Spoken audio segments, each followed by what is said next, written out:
Voy a hablar desde la Asociación Española de Ingenieros de Seguridad, yo soy el presidente de la asociación. Voy a hablar de un problema que pasa en esta profesión y en muchas otras de tipo técnico, ¿no? Vamos a hablar un momentito de la tecnología y su evolución en el sector nuestro de la seguridad, el papel que hacen los ingenieros de seguridad y finalmente lo que estamos haciendo desde AINSE para atender este problema. Bueno, esto no es ninguna novedad. En los últimos años, pues las tecnologías han desembarcado en la seguridad igual que en todas partes. Ha cambiado muchísimo. Los últimos 5 años han sido trepidantes. Los 5 que vienen los serán igual o más. Y este ritmo está haciendo que sea difícil asimilarlo, sea difícil utilizarlo adecuadamente. Por ejemplo, tenemos el tema de los drones.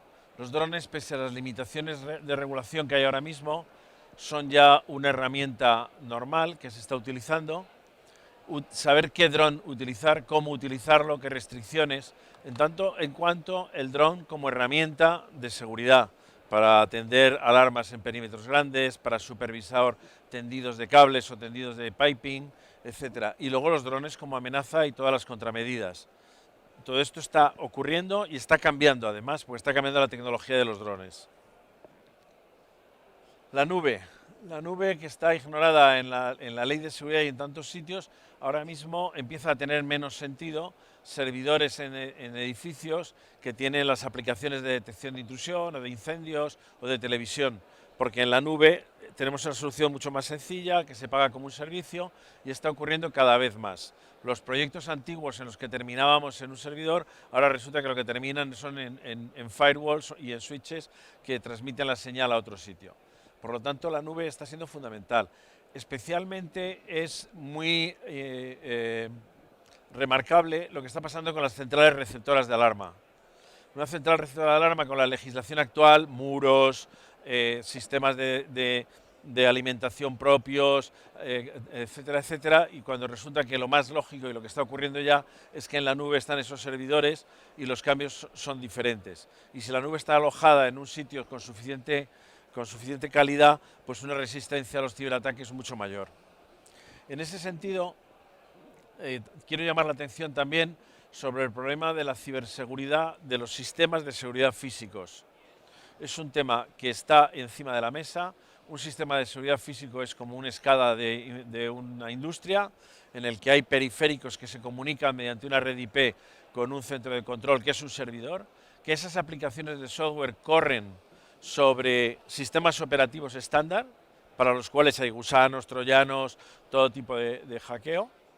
Y de la regulación por descontado no dice nada de nada y es una realidad que está ahí. Luego comentamos qué estamos haciendo en AINSE al respecto. La inteligencia artificial va a una velocidad tremenda. Por una parte hay una inteligencia artificial embebida en las cámaras de televisión y también en los paquetes de software de gestión de vídeo, que está siendo utilísima. Buscar en 2 días de grabación ese coche rojo que entró y a que ahora entró lo simplifica enormemente. Y luego la propia inteligencia artificial, sobre todo como gestión de datos, de Big Data en las aplicaciones de PESIM. Alarmas, mantenimiento, alteraciones, número de visitas, etc. Todo esto son tecnologías que están llegando y que ahora veremos los ingenieros el papel. Este es otro tema que viene a gran velocidad, los robots que se están utilizando en funciones de vigilancia, y pasa como con los drones, los robots como amenaza también. Hace unos años teníamos los robots de desactivación de explosivos casi como única aplicación y ahora mismo empieza a extenderse a gran velocidad. Es muy interesante también, aunque no lo menciono aquí, lo que viene inmediatamente de la aplicación de realidad aumentada con gafas como las que fracasó Google, pero que ahora mismo vuelven al ataque. Lo que un vigilante puede hacer con esas gafas, la información que recibe cuando va a un punto concreto, etcétera, es importantísimo y hay que saber diseñarlo, utilizarlo y seleccionarlo. El control de acceso es otro cambio tremendo. Utiliza medios de identificación nuevos. Los teléfonos móviles, desde luego, y muy importante, la defensa ante el hackeo de los teléfonos móviles y la robustez de la credencial de identificación. Problemas importantes. Las imágenes faciales como medio de identificación. También me gustaría resaltar la tendencia que estamos viendo de que la televisión se comporta como el teléfono móvil, que es un agujero negro que se traga el tom-tom, el despertador, el libro electrónico, etcétera. Con la televisión nos está pasando lo mismo. La televisión como detector de incendios, la televisión como detector de intrusión, la televisión como sistema de control de accesos. Eso está siendo una tendencia tremenda a medida que el tratamiento de la señal de vídeo va creciendo.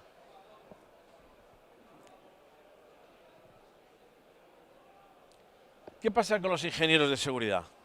Los ingenieros de seguridad existen en la ley de 2014, se les menciona, no son personal de seguridad, aunque están en todos los estratos de la seguridad, y son el soporte técnico general para diseño, para asimilar, para mantener, etc.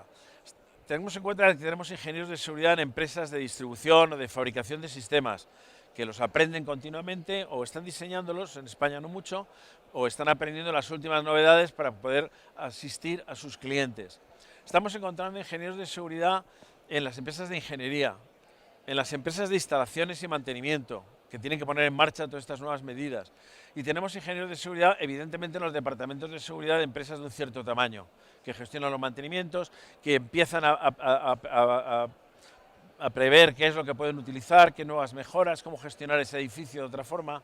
Entonces, los ingenieros de seguridad son clave en toda la asimilación y utilización de la tecnología. Y eso, en este momento, implica un problema importante. Lo que he contado, ¿no? Desarrollan los equipos, dan soporte técnico, entienden las ventajas y limitaciones. Realmente en la asociación nos estamos encontrando, ahora veremos con qué herramientas, pues una necesidad permanente de formación, de información, etc. En los grados de ingeniería actuales hay muy casos aislados en los que hay temas de seguridad. Quizá de lo que más hay es de protección de incendios en la ingeniería industrial, pero en lo demás la gente sabe de televisión, pero no ha visto nunca un detector de intrusión, y sobre todo, una cosa es entender el detector de intrusión y cómo funciona la cámara y otra cosa es saber cómo utilizarlo. En ese edificio, ¿dónde hay que poner las cámaras? ¿Qué papel tiene que jugar? ¿Dónde se ponen las lectoras de control de accesos? Todo ese conjunto de información no existe de forma académica en ningún sitio. Todos ingenieros jóvenes, recién egresado, que se incorpora a una empresa, bueno, pues se forma sobre la marcha, como puede, a veces se queda en manos de un proveedor y no es la mejor elección de todas las que ha podido hacer, o se basa en ingenieros mayores. Yo, que soy ya bastante mayor, tuve la suerte de incorporarme a la seguridad en 1977 y me acuerdo que me incorporé a una empresa de instalaciones de sistemas y había un chico en el taller que fue el que me enseñó los primeros rudimentos. Luego lo que hice fue viajar por el mundo, ir mucho a Estados Unidos, porque realmente aquello era muy sobre la marcha. En la actualidad sigue siendo igual. He trabajado muchos años teniendo una empresa de consultoría y hemos cogido ingenieros jóvenes que les formábamos porque no había más cáscaras. Y por lo tanto existe esa tensión permanente en los ingenieros de sufrir y de documentarse. Evidentemente un chico que es ingeniero industrial, que es no ingeniero, pero es licenciado en físicas, en matemáticas, son personas que pueden asimilar fácilmente nuevas cosas, pero se les tiene que suministrar. ¿Qué hacemos desde AINSE? AINSE es una asociación es la Asociación Española de Ingenieros de Seguridad, es una asociación muy virtual. No gastamos dinero ni en oficinas, somos web, toda la comunicación es online. Tenemos en este momento más de un centenar ya de asociados que pagan una cantidad muy pequeña al año, pagan 35 euros al año, y lo que hacemos es dar servicios con ese dinero. Y tenemos también empresas fundamentalmente de equipos que están interesados en que les ayudemos a publicar. Siempre hacemos un filtro muy grande de que las publicaciones sean enormemente técnicas. Hace poco hemos hecho un curso, por ejemplo, con Axis, que es una de las empresas, y lo que estaba hablando es de cómo funciona la inteligencia artificial en las cámaras en este momento. Esa es la idea que tenemos. Hacemos sesiones técnicas formativas hacemos guías de buenas prácticas y sobre todo tenemos un chat de intercambio de conocimientos. Las sesiones técnicas formativas son muy concretas, son píldoras de entre 60 y 90 minutos. Un ingeniero ahora mismo no va a ir a un curso de una semana. Por la tarde, 60 minutos, 90 minutos de un tema concreto que sea puntero, que nos interese y ya está. Tenemos un grupo de trabajo interno entre los asociados que lo selecciona. Y bueno, pues es siempre online, incluye un certificado de asistencia y suelen ir buscando puntos muy concretos.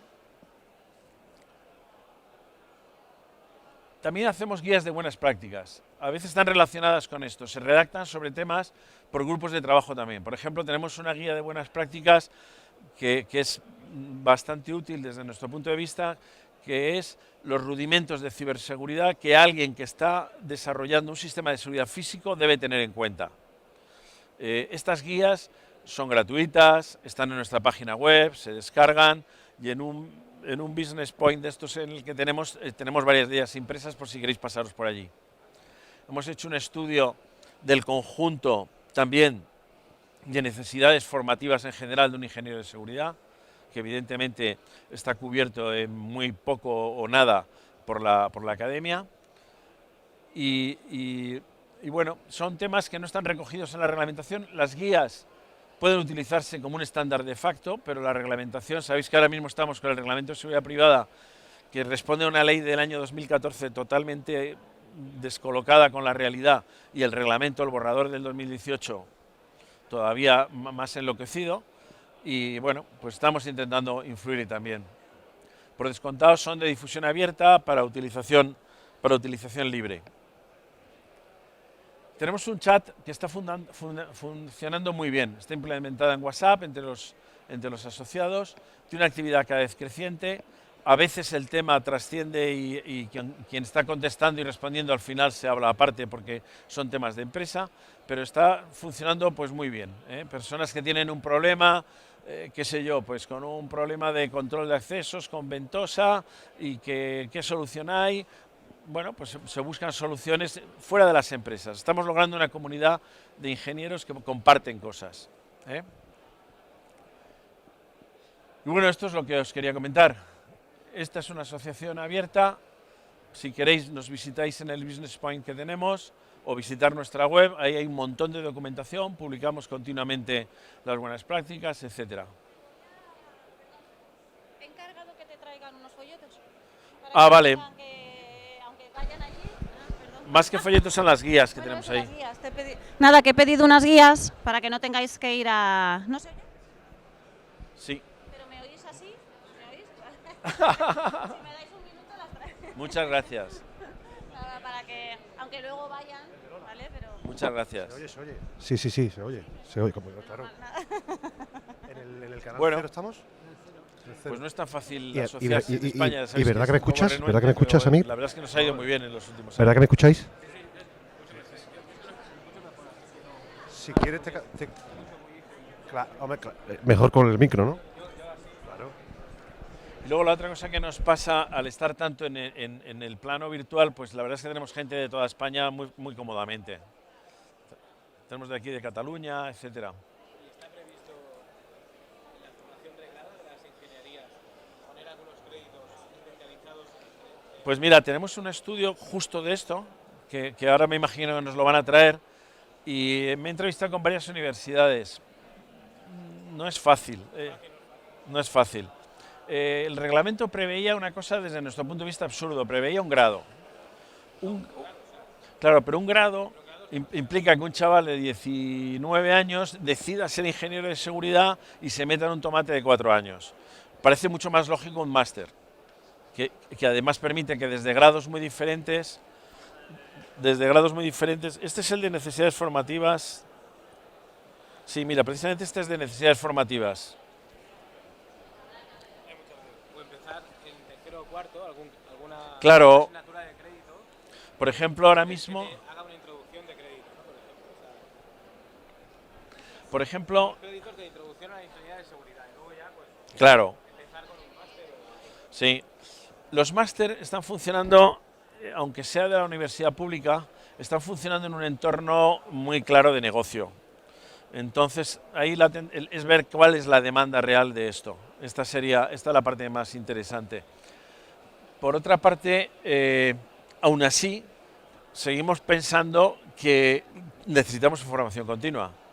Aquí, si veis, en estas necesidades formativas, hemos planteado las áreas de conocimiento en el apartado 2, nos salen una serie de áreas muy diversas, ¿no? De gestión de riesgo, la parte legal, la parte de normativa técnica, la gestión de proyectos, los controles técnicos, es decir, pura tecnología, las infraestructuras físicas que se precisan y las infraestructuras lógicas. Estamos desarrollando ahora cada una de estas áreas, con lo cual casi da lugar a asignaturas, pero bueno, estamos empezando a vernos con universidades por ver el interés de hacer un máster. Pero aún queda un poco. Tengo otros documentos ahí, si os pasáis por ahí y queréis recoger, que es la guía que os decía de proyectos en los que haya que meter la ciberseguridad dentro de la seguridad física. Ahí hay un cambio interesante y hay formas de resolverlo, pues, diferentes. Una bastante evidente es que no lo estamos encontrando. Por ejemplo, estamos viendo empresas grandes que tienen un departamento de ciberseguridad como Dios manda, que tienen política de ciberseguridad, que hacen backups, que tienen al día los sistemas operativos, que tienen una gestión de password razonable y tal. Bueno, pues el sistema de seguridad del edificio, en el que a lo mejor hay 300 cámaras de televisión, 50 lectoras de control de accesos, 300 detectores de incendio, 50 o 60 detectores de intrusión, eso que se comporta como un SCADA, que está en una red IP, que va a un centro de control, ninguna. Ese centro de control resulta que, además de tener sistemas operativos que son atacables, tiene conexión con el exterior, porque recibe las altas y bajas de control de accesos, porque tiene telemantenimiento, porque el jefe de seguridad desde su casa lo ve vía web y no hay nada. Y está habiendo ataques, imaginaros lo que es un ataque en el que un edificio de estos, o un aeropuerto, o un hospital, de repente no vea la televisión. O sea, pánico. O que una imagen de televisión de un incidente grabado el día anterior esté en las redes sociales mañana. O que alguien se haga una tarjeta de control de accesos máster de un señor de fuera. O que se desconecte la detección de intrusión. O sea, está pasando, no es ciencia ficción. Y siguen haciéndose proyectos sin ninguna medida de ciberseguridad, que lo más sencillo es que el CISO de esa empresa diga, este es un sistema de los que tengo que proteger. Y aún así, pues hay bastantes problemas para lograrlo. ¿Tenéis alguna pregunta, amigos? Pues lo que os invito es a que paséis por ahí si queréis. En nuestra página web hacerse socio es sencillísimo. Y nada más, muchísimas gracias. Gracias.